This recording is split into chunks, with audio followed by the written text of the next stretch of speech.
As international commercial production has expanded, so have the services and reach of Goodgate Productions. Their first call for many companies as they reach across South America, with offices in Chile, Argentina, Uruguay, Peru, and Mexico. Goodgate started in Spain and continues to work there, in Portugal, in Morocco, and in the south of France. All of this makes Goodgate a great barometer on two continents for the state of the industry. And they have so much information to impart today that they brought a village. So I'll let you all introduce yourselves. Hi, I'm Philip. I'm the founder of Goodgate, currently in Barcelona. Hi, I'm Alexandra. I'm the head of production North America for Goodgate, and I'm in Los Angeles. I'm Pere. I'm producer for Goodgate, and I'm based in Barcelona. Is it one overall theme about what's going on, or is it just too complex to explain in one soundbite? And the common theme that's kept us occupied for the last 7 weeks, I guess in some ways it's great we've been so occupied. It's the cause of the lockdown, but it's the conundrum that we spend our entire days talking about non-stop. It's just looking at the protocols of how we get back to work, how we get to work in a safe, secure fashion for the crew, for talent, looking after inherent interests also for the advertiser, for the agencies involved, for everybody down the line. The question always is who's going to be allowed out of the box first. Chile and Uruguay, out of the countries that we work in, will probably be allowed back to work first. What have you been doing since the lockdown, and how have you been going about doing your research? Firstly, we've been looking at the existing protocols which have been put into place in other parts of the world.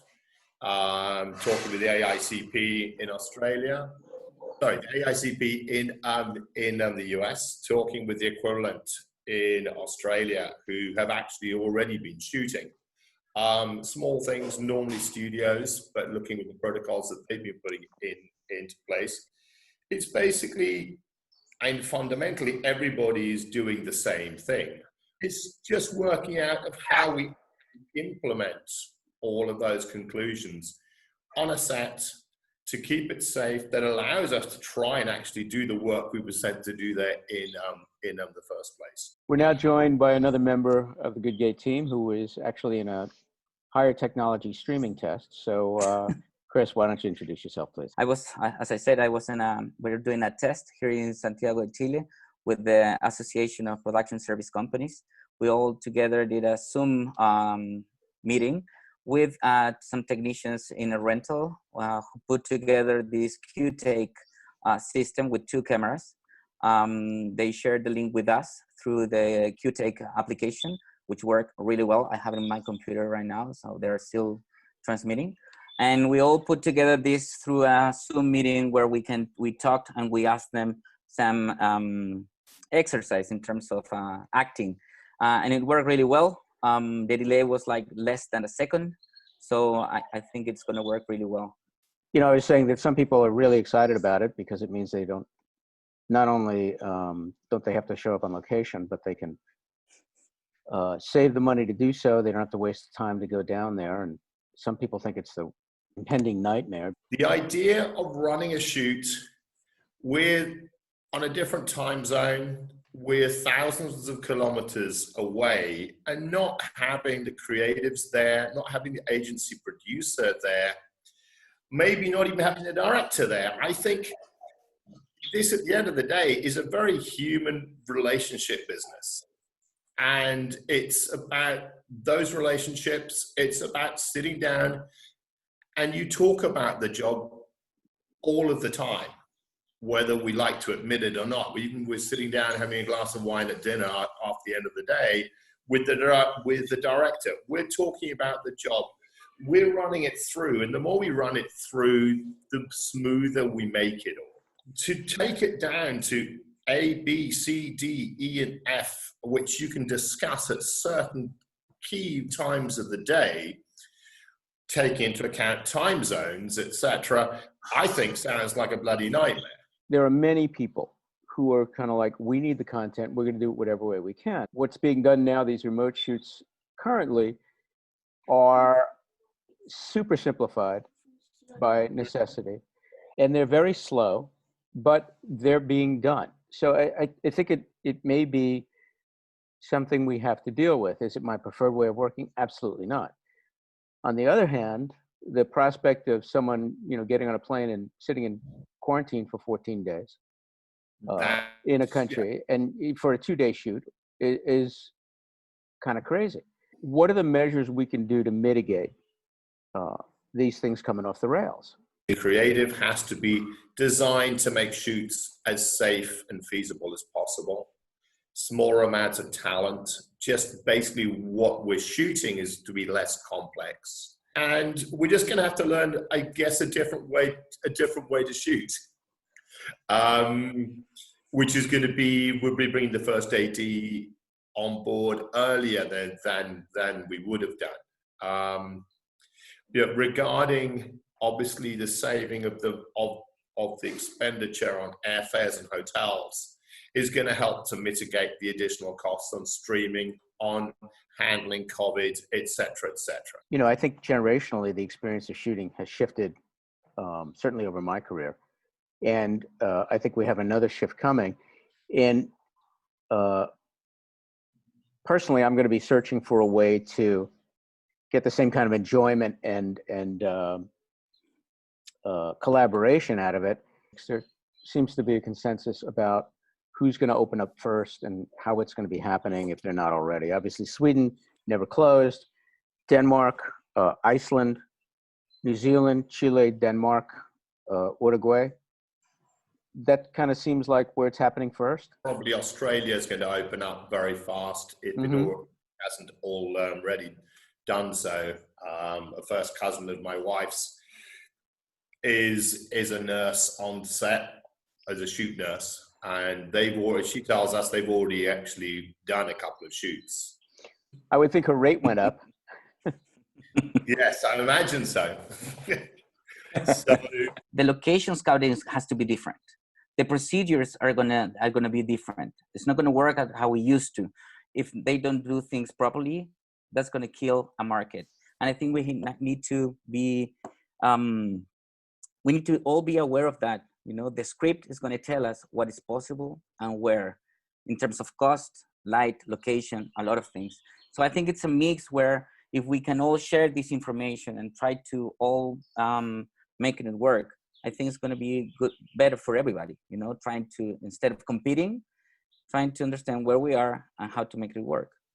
Well, I think the competition also stems from people are going to get pretty desperate pretty soon as far as cash flow and employee, being able to even have salary here in the States or even lower, keep their people on payroll. I think it's I don't want to say it's going to get ugly. It's understandably going to get intense. And I think, again, what you're saying is, who am I going to call? I'm going to call, from an agency perspective, I'm going to call somebody I really know, not only because I trust them, but, I've communicated with them before and they know me. Yeah. I know them. There's a shorthand. As far as those protocols, there seems to be some commonality with every place at temperature checks, testing if it's available, which is a huge thing, sanitizing team on set, like a total revamp of the catering protocols, 14-day quarantines, if you can even land in the country where you want to shoot, if you can even get there. And then the talent protocols are something that, just that kind of boggles the mind. There are people already saying we're open for business and we can shoot in territories that basically aren't ready to shoot because the protocols aren't in place. We want to do this properly. We want to have the time to do it properly, to sit down and finalize all the protocols with the right authorities inside each country. Everybody has to sign off on it. Are you finding in each of these countries that the guilds, unions, whatever the regulatory groups are, that they're willing to cooperate, that they do want to get back to work? I think there's a common goal that everybody recognizes that they want and we need to go back to work. I think everybody's working together in a way that maybe we haven't seen previously, with one common goal, and that is to find the best way to make it safe for all concerned. Nobody's talking about money. Everybody's just talking about the practicalities of how to make it work safely and as expediently as possible. So I mean, that is refreshing, to see all the different authorities and groups in each territory coming together with a common goal.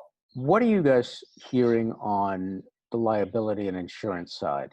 From our side as service production, the insurance side is totally clear as far as we're concerned, and that is we are not covered in any way for contagion. Nothing is covered for COVID-19 risks, be it non-appearance of a DP because they got sick, or non-appearance of talent, etc., etc. It is not covered as far as our insurance is concerned.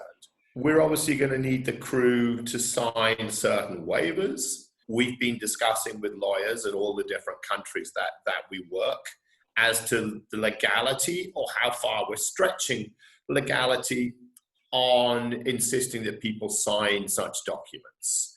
The old equation was, if there's a problem, you got to throw some money at it.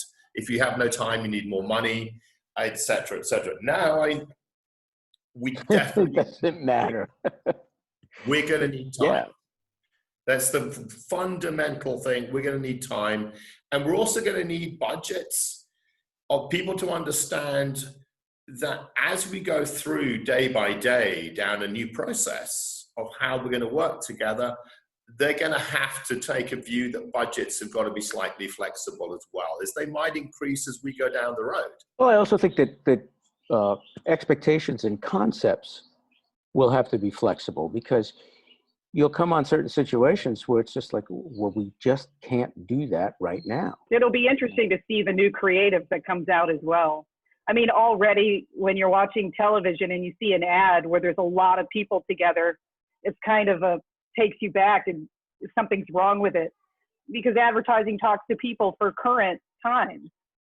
So I think the creative is going to have to adapt to where we're at now.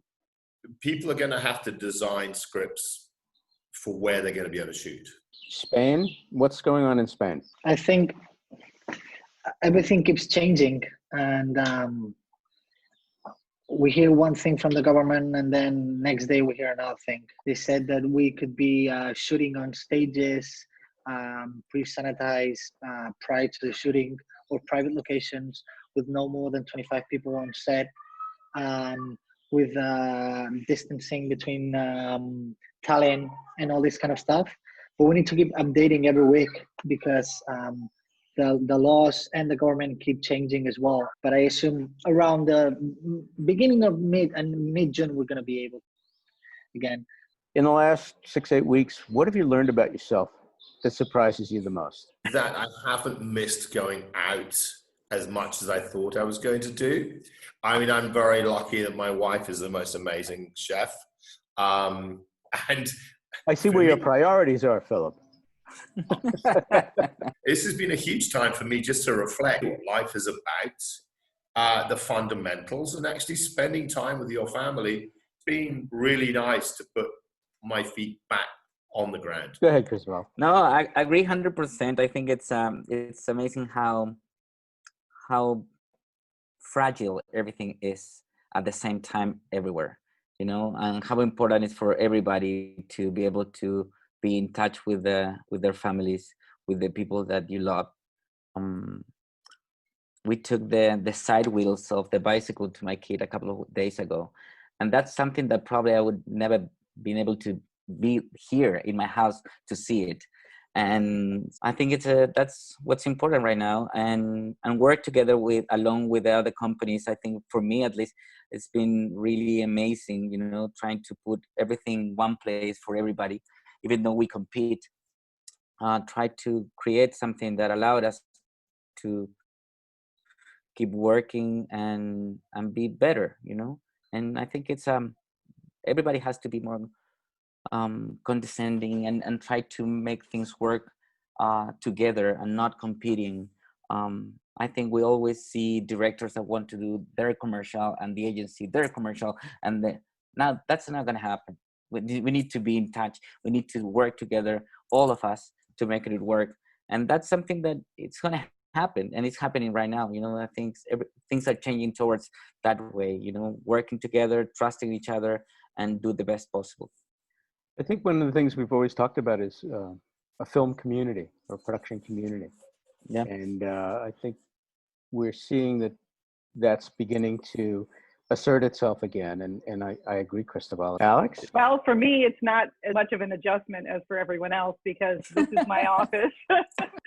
So, but I am feeling so connected more than ever to, our clients just asking us how we're doing. We get, emails from freelancers, and just to know that they care about Goodgate, and obviously we care about them, but it's just, we feel very connected right now. Pere?